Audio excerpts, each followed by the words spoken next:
We just got back from Panama last night. We were at the Panama Canal with their Southcom commander ships, F-18s, troops, and signed a couple of historic deals. One which is with the Panama Canal Authority, a framework for U.S. vessels, first and free through the Panama Canal. Right. And then also a memorandum of understanding with their security minister for the presence of U.S. troops. Fort Sherman is an old U.S. base there, as well as a naval station and air station, jointly with Panama to secure the Panama Canal from Chinese influence. That's something you said, we're taking back the canal. China's had too much influence. Obama and others let them creep in. We, along with Panama, are pushing them out, sir. And so we had a very successful trip there. President Molino, sends his regards, very complimentary of the U.S. He's a great ally, and I think they want the Communist Chinese out. And with our troops there partnering with their forces, we've got a chance to push them all the way out, sir. We've moved a lot of troops to Panama and filled up some areas that we used to have, and we didn't have any longer, but we have them now. And I think it's in very good control. Right? Well, on a couple of fronts, we have been addressing the issue of anti-Semitism on campuses. There's been some grant funding and contract funding that we've reviewed, and some canceled and some we've put on hold, waiting for that, while we do an investigation. On the other side of what my responsibilities are in having education go back to the states, we're meeting and talking with governors. I was with, this week, all 50 commissioners of education around the country, and because we also want to provide them with tools and best practices as education does move back to the states. Making great progress, great response from the states, and very positive. And what about colleges? You're holding back $400 million from Columbia, $8 billion from Harvard. Can you imagine the money we pay Harvard? They have a $60 billion fund, and we're giving them $8 billion, and we're trying to figure that out. And then they hire de Blasio, the worst mayor in the history of New York, and they hire the woman from Chicago who was a disaster, total disaster, and they pay them massive salaries, and they're supposed to be teaching you government. That's not Harvard. That's not Harvard the way it used to be. So do you have anything to say about that? The dollars you're holding back from quite a few universities that were not behaving. Yeah, and the other, there's some Princeton, Cornell, others that are coming in, and actually getting calls now from the presidents of the universities who really do want to come in and sit down and have discussions. And so we're investigating them, but in the meantime, we're holding back the grant and the fund money. Okay. Great job. Mr. President, last year the Chinese received 1,700 orders for new ships. American shipyards received 5. Under your leadership, like so many other industries, we are going to revitalize and make shipbuilding and maritime great again with these blue-collar jobs. These are the cranes, the ports, opportunity zones, and drive that investment back in. We have, under that executive order, and also one to streamline foreign military sales for people that want to buy our equipment, and of course acquisition reform, all just this week under your leadership, Mr. President. So we're going to be rebuilding our shipbuilding business. We may order, would have to go to Congress for this, but we may buy some ships from other countries that we're close to and that do great jobs with ships, but we're going to start the process of rebuilding. We don't really essentially build ships anymore, which is ridiculous. It's going to be a very big business for us in the not too distant future, but in the meantime, we have countries that do very well at building ships, and we'll be dealing with those countries, and we may be ordering top-of-the-line ships from those countries. And within a fairly short period of time, we'll be building our own ships. So we'll probably have to go to Congress for that, but we're not going to have a problem. Susie, thank you very much for the job you've done. Go ahead, please. I just wanted to make sure you know that this cabinet, I think, pretty uniquely collaborates and cooperates and works together to accomplish all that you've asked them to do. The chief of staff, doing a great job.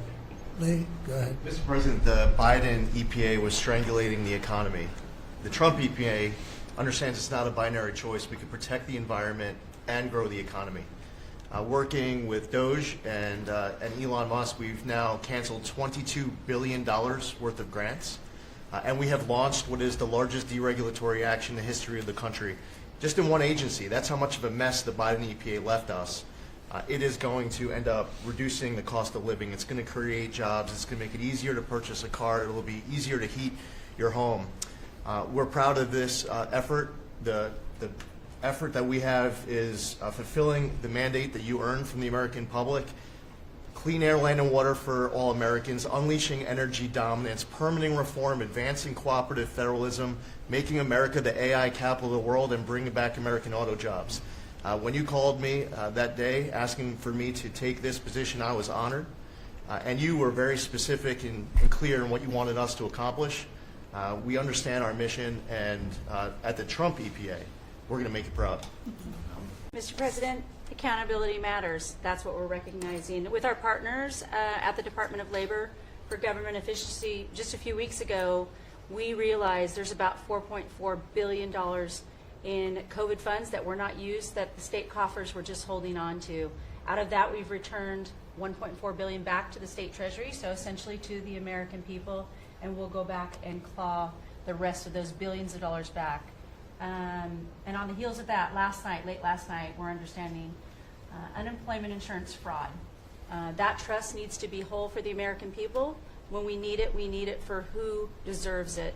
That's not what we're seeing in the numbers that we saw last night, again, exposed by our partners at Doge at the Department of Labor. Since 2020, over $400 million of payments have gone out already. And when you hear these numbers, apparently in the United States, we have over almost 25,000 people who are over 115 years old who are collecting $59 million that we have sent out to people. Talk about fraudulent behavior. Mr. President, 28,000 people between 1 and 5 years old have collected fraudulent payments at the tune of $254 million has gone out. And lastly, 10,000 people who have not been born yet, 15 years into the future, $69 million, and they haven't even been born yet. In one case, they will be born 129 years from now. The United States government sent them $41,000, and they're not born yet. So, under the Department of Labor, those are the things that we're uncovering. I couldn't be more honored to tell the American people that we're bringing back their dollars, and we're saving them and returning them to the United States Treasury. President, thank you for your leadership at the border. For the second month in a row, you have broken the record in the history of the nation for the lowest number of encounters at the border, which is absolutely remarkable. You have said that America's laws matter and that they'll be enforced, and we're hard at work now to get people to go back home that are here illegally. So the Alien Registration Act has been in place long enough now that those individuals that are here illegally, if they haven't registered, then they can be charged criminally, and they can face fines up to $1,000 a day and face deportation if they don't go home, and they'll never get the chance to come back to America. So we're encouraging people to use the CBP Home app to register, and we're working on the resources and funding to buy them a plane ticket to send them home. It's just what I like to do for fun, sir. You've been keeping us very busy. Last week, you started a reordering of international trade, something that hasn't happened for 80 years, something that should have happened decades ago. And you know that. You've known that for a long time. That's why you have us all working on this. You came into an emergency situation where President Biden left us with a $1.2 trillion trade deficit. It's the largest of any country in human history, the largest. So you declared an emergency, you took action. You say the largest in history, right? In history. There's never been anything like what he left us. He left us a mess. His whole administration was a mess. So go ahead. So you declared an emergency, you imposed a trade action, so now you have a tariff on the world, it promotes U.S. manufacturing, it protects U.S. workers, and you've also given room for negotiation during this time so we can open export markets for our farmers and other producers and American workers. Sir, thanks to your leadership and setting the mandate of transparency and accountability across the U.S. government, I'm bringing that transparency and accountability to the intelligence community. First and foremost, to make sure that you and your cabinet have that real-time, relevant, apolitical, objective intelligence to best inform whether it's negotiations for peace, negotiations around tariffs, the great work that you are leading around the cabinet today. Secondly, working with Department of Homeland Security and the FBI to increase our information sharing to achieve your goal of countering the narcotic trafficking and our ability to go after cartels now designated as foreign terrorists. I met with the National Sheriff's Association this week, being able to work to make sure that the information that they are getting on the ground, that local law enforcement is getting on the ground, is being fed back up through to our National Counterterrorism Center, and that we have all of the federal agencies, state and local law enforcement, all on the same page as we are working to make our country safe again. President, we are working at HHS to advance your agenda to make America healthy again. I'm working with Lee Zeldin to reassess the fluoride rules based upon the August release by the National Toxicity Program of new science that shows a direct inverse correlation between exposure to fluoride and IQ loss, particularly in children. Lee and I were in Utah this week, to announce that Utah became the first state in the country to ban supplemental fluoride. I'm working with Brooke on and governors now in 24 states who are advancing MAHA legislation to get soda pops off of the food stamp program, off the SNAP program. We've launched Operation Stork Speed to get the bad chemicals out of baby formula. We're working with governors across the country to get good food into the school lunch programs and to get rid of food chemical dyes and other bad chemicals that are in our food. We've shown now that this directly affects academic performance, violence in the schools, and mental health, as well as physical health. If you come to this country as a student, we expect you to go to class and study and get a degree. If you come here to vandalize a library, take over a campus, and do all kinds of crazy things, we're going to get rid of these people, and we're going to continue to do it. So when we identify lunatics like these, we take away their student visa. No one's entitled to a student visa. The press covers student visas like there's some sort of birthright. No, a student visa is like me inviting you into my home. If you come into my home and put all kinds of crap on my couch, I'm going to kick you out of my house. And so, that's what we're doing with our country, thanks to the president. Look, the up 2, down 1 is not a bad ratio, or up 10, down 5. And I think as we have talked about, as we go through the queue and settle with these countries who are going to bring us their best offers, we will end up in a place of great certainty over the next 90 days on tariffs. But we had very good inflation numbers today. Oil's down. We had a successful bond market. So I don't see anything unusual today.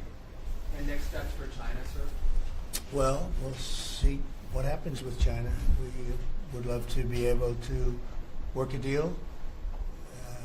They've really taken advantage of our country for a long period of time. They've ripped us off beyond nobody.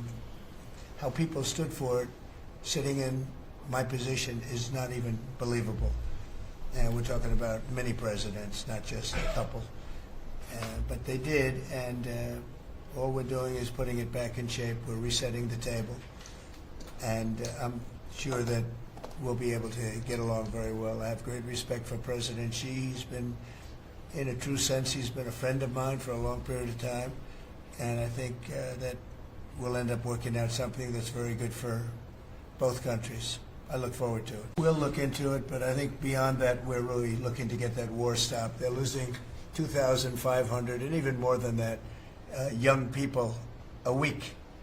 They're Russian and they're Ukrainian. They're not American, but they're people. And we're seeing if we can get it stopped. And I think we're making progress. I appreciate the ballerina who was released. It was at the request of a very good friend of all of ours, actually. Dana White called me and he said it's the friend or the relationship of one of the fighters for UFC or one of the fighters.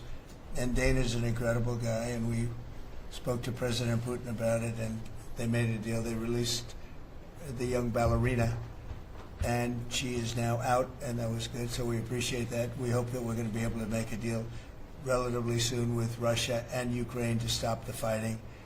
It's so senseless. It's such a horrible thing. It would have never happened if I were president, but it did happen, and we were given that card, and I think we're going to get it. I think we're going to get it stopped. Yeah, you know, there's 59 hostages, but only 24 of them are living, and that's the way it's been presented to me by the mothers of some of the dead, mothers and fathers of some of the dead hostages, and they want the bodies of their baby, as they say, their baby, their young boys. They want them back as much as if they were alive. It's amazing, because when I met the hostages 2 weeks ago here, I couldn't believe what they had to go through, by the way.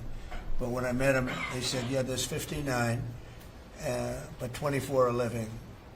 And they actually consider, I guess if you're a parent, you do consider it this way, that the remainder who are dead, the 24 that are alive, the remainder that are dead, they want them back just as much as they would want them back if they were alive. It's really pretty amazing and pretty sad. So we're getting close to getting them back. We have a lot came back. A lot of people are very grateful. Some came back in pretty bad shape.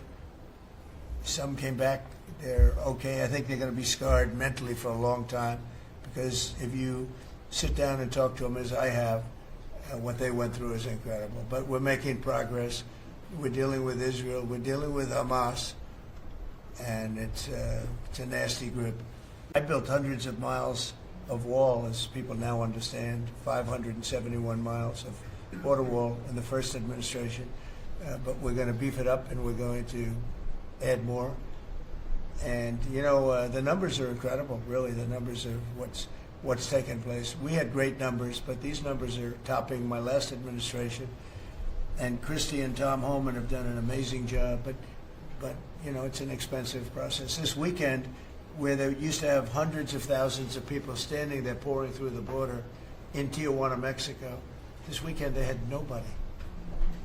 You had a man sweeping this massive piece of concrete, which is, you know, the area where they said massive. And I've looked at that during the Biden administration. You couldn't see a piece of that concrete. There were so many people on it. You couldn't, if you had helicopter shots, you couldn't see concrete. Now, this weekend, you had nobody there but a man with a broom sweeping it and cleaning it up. Pretty amazing. It's really an amazing job. But it will be used for that. It'll be used for a lot of things. It'll be used by the Department of Justice for doing a great job. Pam is doing a fantastic job. So it's going to be used for a lot of different things.